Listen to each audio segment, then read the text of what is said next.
President Biden delivered his second State of the Union address last night. This was his first address before a divided Congress. NBC's Bree Jackson is in Washington with more on what the president's speech and more about the president's speech and the Republican response. The President of the United States.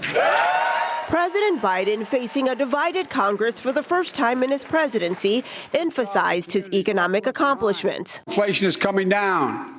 Here at home, gas prices are down $1.50 from their peak. Food inflation is coming down, not fast enough, but coming down. Inflation has fallen every month for the last 6 months, while take-home pay has gone up. And facing hecklers head-on.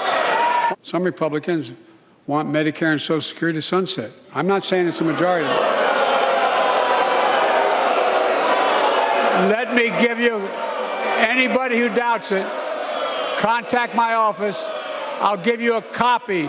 I'll give you a copy of the proposal. It was so partisan, and the frustration that I had felt, you heard from people out in the audience. Still, the president says he looks forward to working with Republicans. I signed over 300 bipartisan pieces of legislation since becoming president. He was unabashed in saying we have to strive for bipartisanship. Of course we do. Arkansas Governor Sarah Huckabee Sanders blasting the Biden administration and the GOP response. President Biden is unwilling to defend our border, while calling on a new generation of leadership. It's time for a change. President Biden presenting his optimistic vision for the future while making the case for a possible re-election bid. In Washington, Bree Jackson, NBC News. Now President Biden is taking his message on the road, heading to Wisconsin today before going to Florida tomorrow.